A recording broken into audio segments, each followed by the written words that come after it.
Hello, I'm Brian Worley from the Photographer Academy, and I'm going to talk you through the mode dial and what the different settings do on your DSLR camera. So virtually all DSLR cameras have a mode dial and have a number of standardized settings. Some of them will have additional settings for certain kinds of presets, so for different kinds of scenes like a landscape or a portrait, but we'll go through some of the basic ones and then we'll go through some of those custom settings. So the first one is virtually every camera has a fully automatic mode. Usually it's got some kind of green indication or auto written next to it. And what that means is that the camera's doing all the thinking for you. So it's like you've got the skills of your camera maker is actually determining what kind of results your pictures will be. So those engineers and those guys typically in the Far East have decided to choose shutter speed, the aperture, choose the sensitivity, the ISO settings for you, choose whether to use flash automatically. So all that you have to do as a photographer pretty much is point the camera in the right direction and press the button. But what that does is that because it's programmed and it's based on a set of averages, is it largely gives you great looking but average pictures. So that's where the SLR gives you additional control. So turning the mode dial to something like program starts to give control to you as the photographer, which helps you to make better pictures. When you use program mode, the camera's intelligence determines the shutter speed and the aperture for you. That intelligence is based on typically knowing about the lens that you fitted on the camera. So if you put a longer lens on, the camera will tend to choose a faster shutter speed to reduce camera shake. You still have full control of the ISO settings, though most of the cameras you can also choose an automatic ISO, which takes you pretty much almost back to the level of the green square, the automatic modes that are found on many of the cameras. Program mode does have a nice additional thing, which is often you can roll the front dial, which will change the combination of shutter speed and aperture that the camera's already pre-chosen. So if the camera gives you, say, an exposure of 125th at f8, you can roll the dial to one way and you can make that go to a 250th at f5.6, or you can roll it the other way and you'll bring that down to a 60th of a second at f11. So moving on to the shutter priority. So on this Canon here, it's labeled TV, and that stands for time value. On some of the other brands, they label it as S for shutter priority. But with shutter priority, what you're getting is control of the shutter speed. So you determine how movement is going to be recorded. Whether you choose a long shutter speed, so something in the order of several seconds, to allow motion to happen during your pictures, or whether you choose an action stopping shutter speed, something like a 4,000th of a second, to freeze a moment in time, that's the control that you've wrestled from the camera. You're in control of how the camera will capture that motion. It's going to still measure the light from the scene and will adapt the aperture to try and give you a correct exposure. Of course, since you've got a big range of shutter speed, it's possible at times that you've chosen a very fast shutter speed and it's a dimly lit day. It might flash the aperture indication in the viewfinder to remind you that it's going to struggle to achieve a good exposure. So if you see that aperture symbol in the viewfinder flashing, it usually indicates that you're going to have an underexposed picture because you've selected too fast a shutter speed. One of the key things to remember when you shoot with shutter priority is to remember about the lens that you have fitted.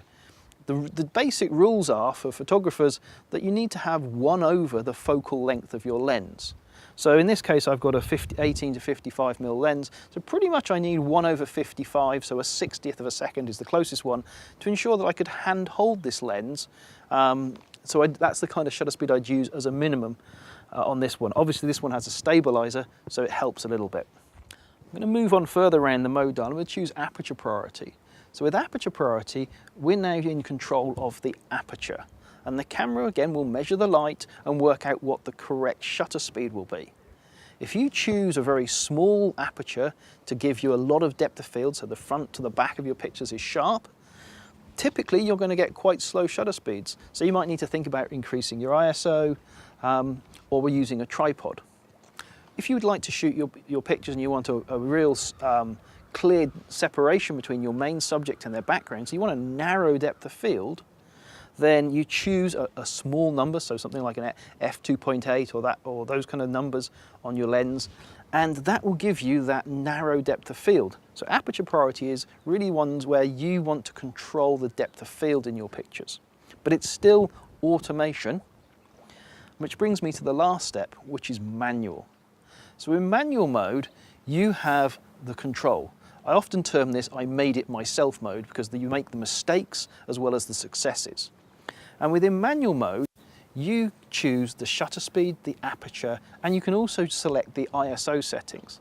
So that means that if you get the settings completely wrong, you choose a super fast shutter speed and you stop the aperture down and you're using a very low ISO, you're going to get a lot of dark pictures.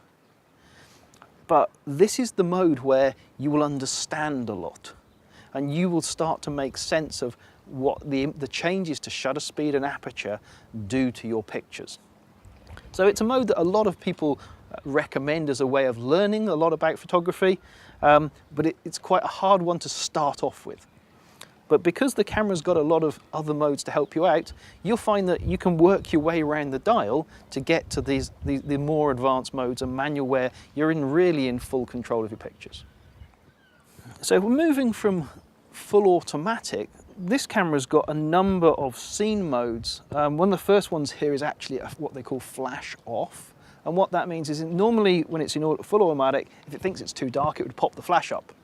If you're in environments, some museums, concerts and things where they say no flash photography is allowed, that's the mode to choose because it will stop the flash automatically popping up and the camera will do its best to capture you as good a picture as possible in low light conditions.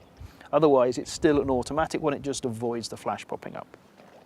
I'm going to move through to a portrait scene mode. So this camera has a number of scene modes because by telling the camera the kind of picture you want to take, you're giving the intelligence that's within the camera a bit more of a clue of how to make the picture you want and what's different about that picture compared to an average picture. So the idea of a portrait typically is that your subject is separated from their background. So in this case, you're asking the camera to produce a picture that's got a shallower depth of field and helps separate your subject from the background. And the camera's now been told, okay, it wants to take a portrait.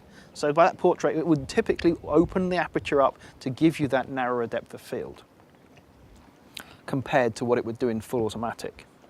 If we choose the landscape modes, that almost is the complete reverse. It says, okay, you've now told me that you want to take a landscape picture, and the landscape picture is typically characterized by having a good sharpness from front all the way through to the back. And that's achieved by stopping the aperture down to give you the maximum depth of field. And so the landscape mode uses that to say, okay, I'm going to select a smaller depth of field than I would have done in automatic, and that will give me that deep depth of field that will give me a better landscape picture. So just by telling the camera what kind of picture you would like to take, you've helped it produce a better result.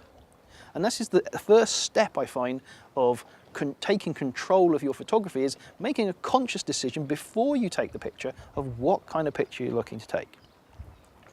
This camera has got a couple of other modes here. So we've got a close-up mode. This doesn't actually mean that the lens will now focus closer and you focus on close subjects, but it optimizes the camera for shooting close-up subjects. So that things are, it tries to reduce camera shake, it will try and give you a good depth of field because when you're working very close, there's very limited depth of field in your pictures. The last one here is the sports mode. Now the sports mode switches the camera into very much designed to capture freeze action. So if you're taking pictures, whether it's athletics or motorsports, the sports mode will choose a much faster shutter speed. It will open the aperture pretty wide. It also will put the camera into continuous tracking focus so that as your subjects move and you've got your finger on the shutter button, the lens continuously refocuses.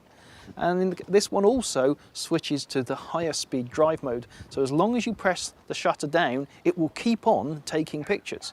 So you get that sequence of pictures as the action happens and it focuses on each frame in the sequence. So that's my guide to the mode dial. I've been Brian Worley for the Photographer Academy and I hope to see you again soon.